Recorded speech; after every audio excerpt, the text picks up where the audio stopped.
પૂર તાલુકામાં પ્રથમ ગ્રામ પંચાયત થઈ સમરસ। સાતપુરા જૂથ ગ્રામ પંચાયત થઈ સમરસ, ત્યારે ભરવાડ ભીખીબેન વાલાભાઈ મહિલા ઉમેદવારને કરાયા છે બિનહરીફ। સાતપુરા અને જોરાવરગઢ ગામના લોકોની સહમતિથી ગ્રામ પંચાયત સમરસ બની છે। ચૂંટણી યોજાતા બે ગામ સમગ્ર સહમતિથી બિનહરીફ સમરસ ગામ પંચાયત કરેલી છે, જે મારા ઘરના ઉમેદવાર તરીકે ઉમેદવારી નોંધાઈ છે। બે ગામનો ખૂબ ખૂબ આભાર વ્યક્ત કરું છું। ભરૂચ જિલ્લાના હાંસોડ તાલુકાના શેરા ગામના તળાવમાંથી મગર ઝડપાયો છે। ગ્રામજનોની જાણથી તાત્કાલિક વન વિભાગ ટીમ ઘટના સ્થળે પહોંચી આવી હતી। ટીમે મગરને જીવદયા સાથે પકડી સલામત સ્થળે છોડવાની તજવીજ હાથ ધરી છે।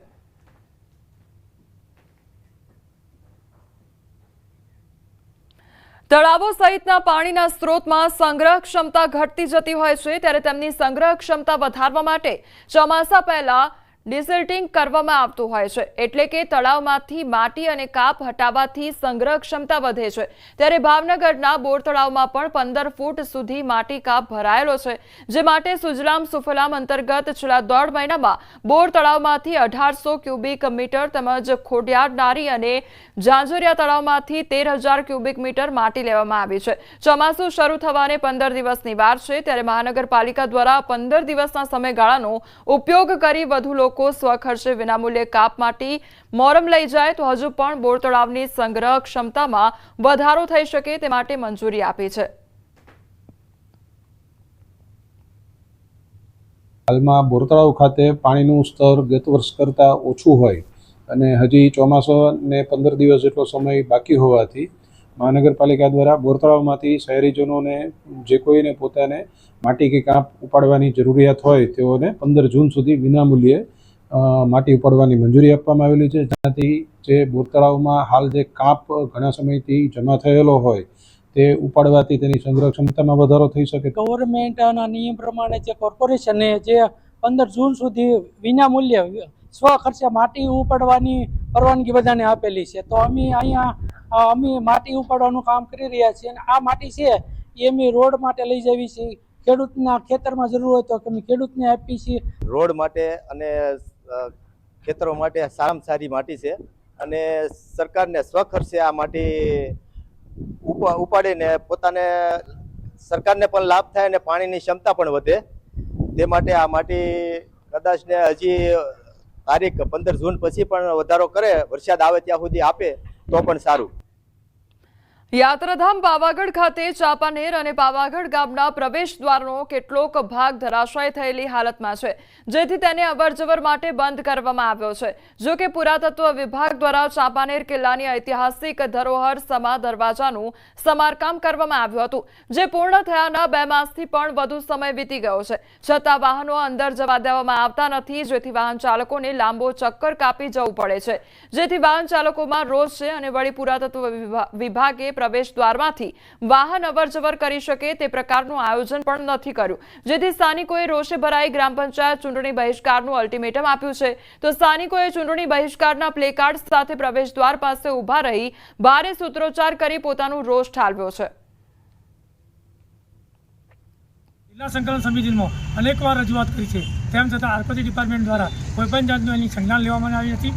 જે કંઈ કાર્ય કરવાનું હોય તે પૂર્ણ તો થઈ ગયું છે, તેમ છતાં પણ દરવાજો ખુલ્લો કરવામાં આવતો નથી, માટે ગ્રામજનો અને યાત્રિકોને પડતી હેરાસમેન્ટને દૂર કરવા માટે વહીવટીતંત્ર આનો નિકાલ કરવા માટે પ્રયત્ન કરે।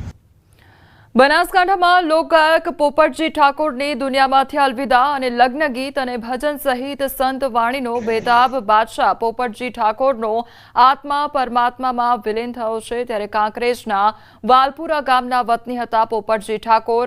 બનાસકાંઠાનું ટહુકતો મોરલોના નામથી પ્રખ્યાત હતા પોપટજી ઠાકોર, તો ઓડિયો કેસેટના જમાનાના હતા બેતાબ બાદશાહ, અને પોપટજી ઠાકોરની અણધારી વિદાયથી ચાહકોમાં અને પરિવારમાં શોક છવાયો છે।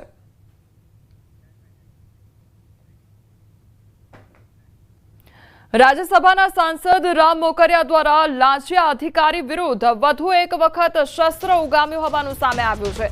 રાજકોટ શહેરમાં કાર્યરત એક વેપારી દ્વારા પોતાની પાસે તોલમાપ વિભાગના અધિકારીઓ દ્વારા ગેરરીતિ સબબ 25,000 રૂપિયા લાંચ પેટે લીધા હોવાનું સામે આવ્યું હતું। ત્યારે સમગ્ર મામલાની જાણ રાજ્યસભાના સાંસદ રામ મોકરિયાને થતાં તેમણે અધિકારીને ફોન કર્યો હતો અને ફોન કર્યાના 10 મિનિટમાં અધિકારી દ્વારા વેપારીને 25,000 રૂપિયા પરત આપવામાં આવ્યા હતા। હેરાનગતિ છે, મુશ્કેલી છે, જરા તમે મને મદદ કરો। એટલે ભાઈને મેં કીધું કે તમારી યારે જે કોઈ છે અધિકારી એને ફોન આપો। એટલે એને મેં કીધું કે ભાઈ આ ભાઈનો જે કંઈ કાયદેસરનો દંડ થતો હોય એ તમે દંડ લઈ લ્યો, બાકી એને હેરાન ન કરતા। એ કે બરાબર છે। એટલે પછી એ જ ભાઈના ફોનમાં મેં પેલાને કીધું કે આ અધિકારી છે એને ચા પાણી સરભરા કરજો વિવેક ખાતર, પણ બીજી કંઈ હેરાનગતિ નહીં કરે। એ પછી 10 મિનિટ પછી એ વેપારીનો મને ફોન આવ્યો કે ભાઈ આ ભાઈએ મારું કામ પતાવી દીધું, 12,000 રૂપિયા મારો દંડ કર્યો અને કામ પતી ગયું, કે બીજું કંઈ લીધું તો કે આ 25,000 લઈ ગયા છે મારી પાસેથી। એટલે અધિકારીનો મેં નંબર લઈને એને ફોન કર્યો કે ભાઈ આવી રીતના મેં તમને ભલામણ કરી હતી કે દંડ કરજો, પણ બીજું કંઈ હેરાન ન કરતા, તો છતાં તમે આવું કેમ કર્યું? એટલે કે મારી ભૂલ થઈ ગઈ, હું તો એને પૈસા પાછા આપી દો। એટલે ભાઈ એને 10 મિનિટમાં પૈસા પાછા આપી દીધા અને વાત ઇસ્યુ પૂરો થઈ ગયો। મારે તો આપના માધ્યમથી